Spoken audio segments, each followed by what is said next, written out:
নমস্কার, আমি সৌভিক। নতুন ভিডিওতে সবাইকে স্বাগত জানাই। এই ভিডিওতে আজকে আলোচনা হবে ঋতুপর্ণ ঘোষ পরিচালিত 2004-এর হিন্দি সিনেমা রেইনকোট, যে ছবিটা আজকে 20 ইয়ার্স কমপ্লিট করলো, starring Ajay Devgn and Aishwarya Rai in lead role. তার সাথে একটা গেস্ট অ্যাপিয়ারেন্সে বা ক্যামেরা পার্সন ছিলেন হচ্ছে অনু কাপুর।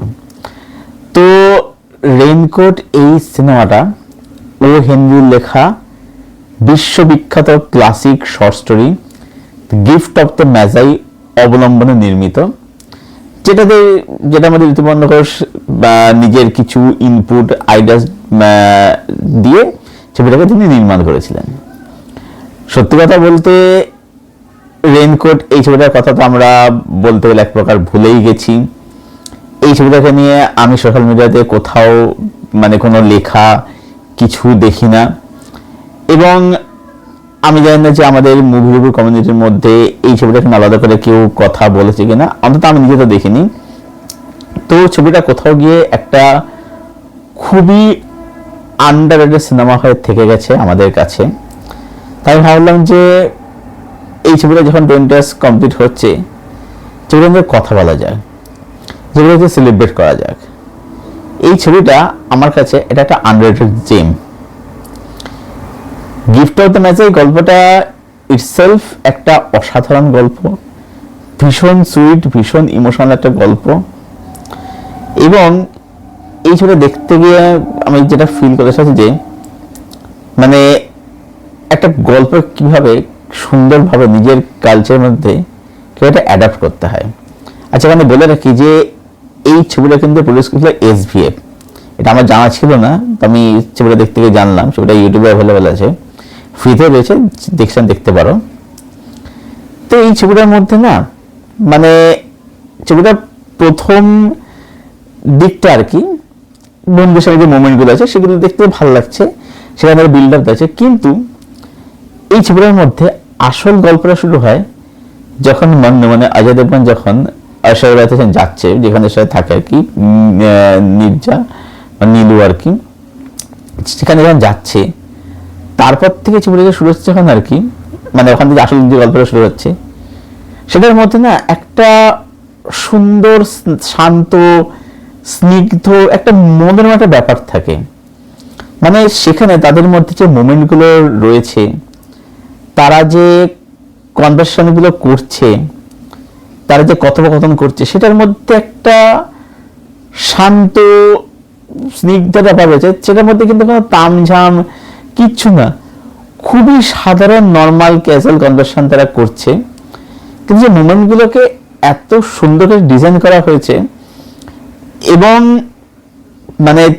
পরের দিকে যখন তাদের সত্যি যখন উঠে আসে, এত অপূর্ব লাগে, সত্যি ভাষায় প্রকাশ করা যায় না। এবং এই ছবির এন্ডিংটা এত সুন্দর, দারুণ, এন্ডিংটা সত্যি মন ছুঁয়ে যায়। অ্যাকচুয়ালি এই ছবিটা কতগুলো জিনিসকে এক্সপ্লোর করে।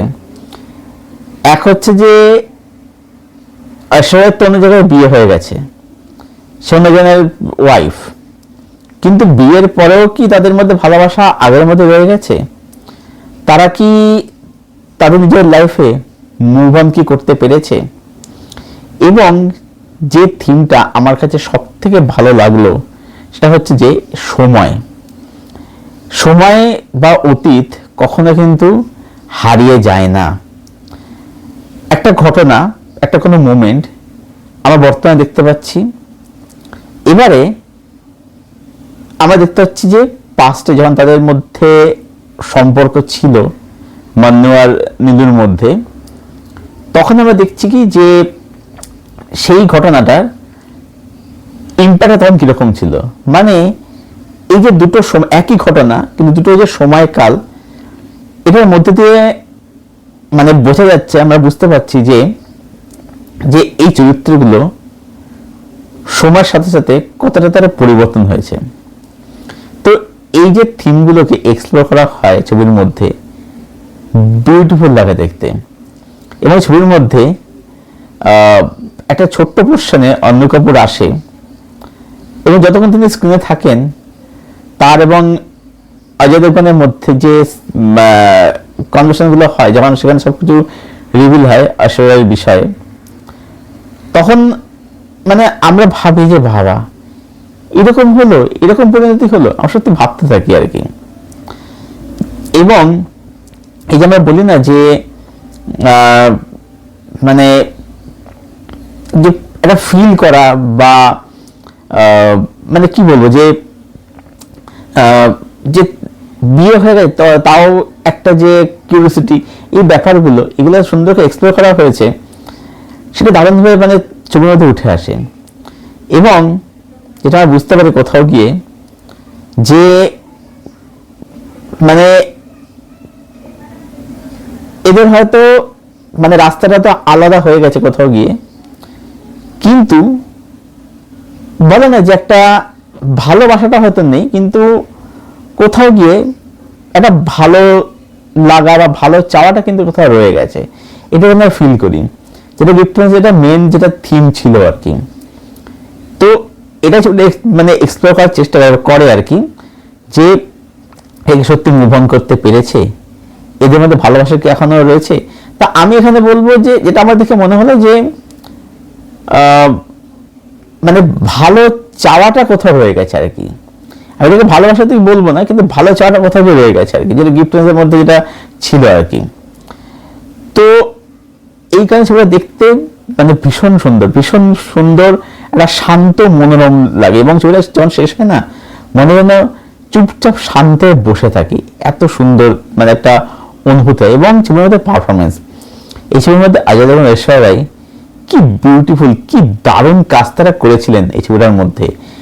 এত সুন্দর ঋতুপর্ণা তাদেরকে মানে ইউটিলাইজ করেছিল, অপূর্ব, অনবদ্য লাগে তাদের দেখতে।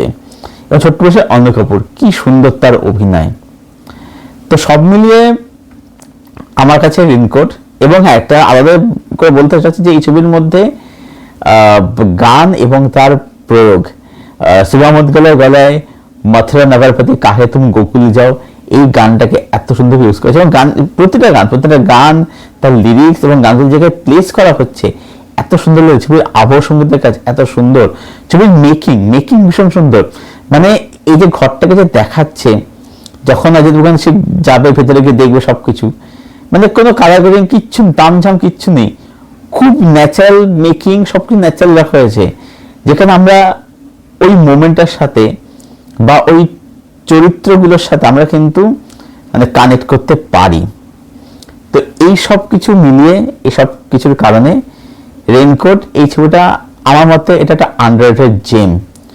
এর স্টোরি তো না, স্টোরিটা হচ্ছে ও হেনরি লেখা এবং গিফটের ইসলামটা অসাধারণ একটা গল্প, কিন্তু এর যে অ্যাডাপশন করা হয়েছে এবং এর যে এটা যে প্রেজেন্টেশন, ঋতুপর্ণা ঘোষের পরিচালনা, মোমেন্টস, ডায়লগস মানে কনভারসেশনগুলো আর কি, তারপরে এদের যে ক্যারেক্টার দুটো, মান্নোয়ার হচ্ছে নীলু, এগুলো এক্সপ্লোর করেছে, এদের দুজনের পারফরমেন্স এবং ক্যামেরা প্রেজেন্সে অন্য কাপুর এত সুন্দর ছবিটাকে মানে একটা দারুণ সুন্দর বানায় আমাদের কাছে।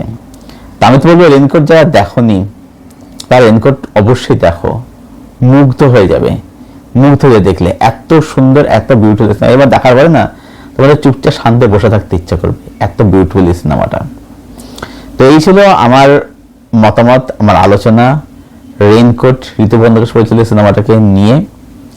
যারা দেখোনি ইউটিউবে পেয়ে যাবে, দেখে নিয়ে জানিও কমেন্টে কিরকম লাগলো। আর যারা ছবিটা দেখে, যাদের ছবিটা দেখা আছে, তোমাদের কি মতামত সেটা অবশ্যই কমেন্ট বক্সে জানাও।